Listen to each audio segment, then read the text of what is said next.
What's up and welcome back to my channel. So I bought a new dirt bike for this year. I'm super pumped about it, and in this video I'm just gonna go over what I got, why I bought it, and some of the upgrades I'm gonna make right off the bat.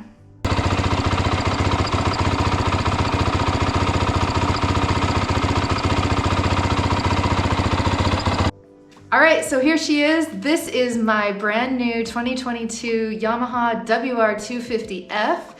I am super excited about this bike. I haven't ridden it yet, just up and down the block a little few times, but the reason I went with this bike for the most part was price point, and of course I'm gonna make some upgrades, but right off the showroom floor, she's ready to go. So you guys know my riding style. You've seen a bunch of my riding videos from last year.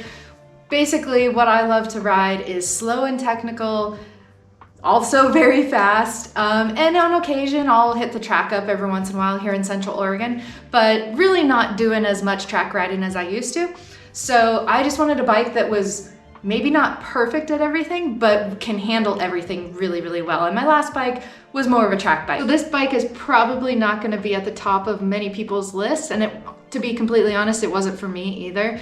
My last bike was a KTM, and so for this new bike, I was looking at number one, the KTMs, and then number two, I was looking at Husqvarna because Jen has a Husky. After I started really considering how much it's gonna cost and all the changes I'm gonna make and aftermarket things I wanted to do to it, I was just like a little bit like, all right, I'm not at the point in my life where I can spend $13,000, $14,000 on a new bike this year.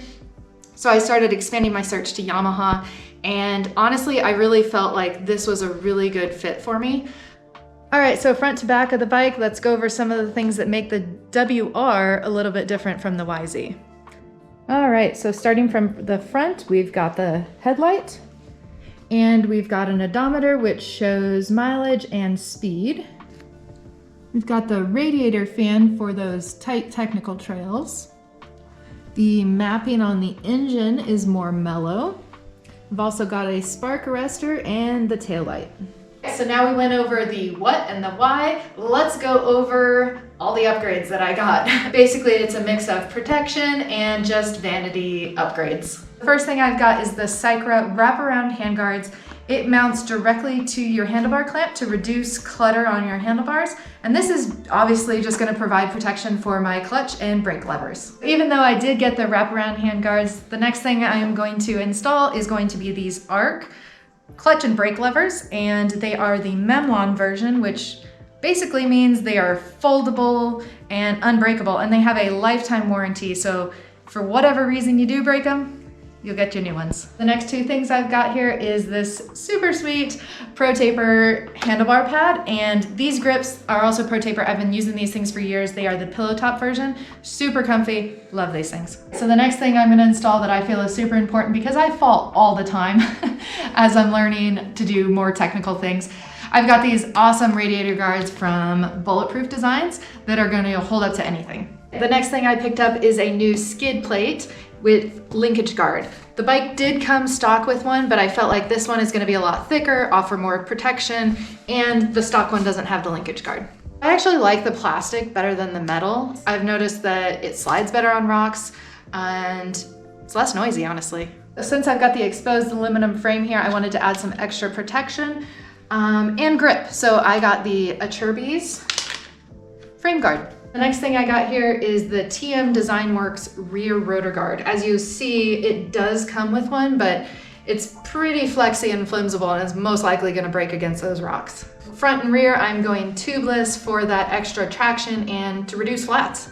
So this bike comes with a spark arrestor, but it's really restrictive, and I had the Fastway spark arrestor on my last bike.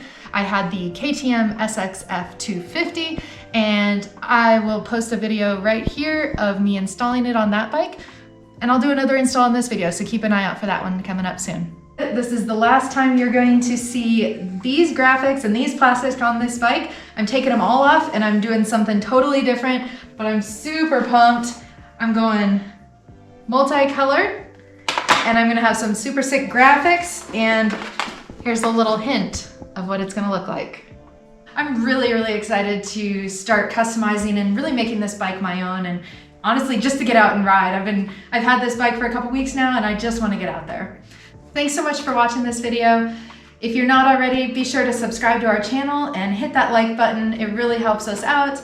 And also be sure to stay tuned for all these install videos coming up in the next couple weeks.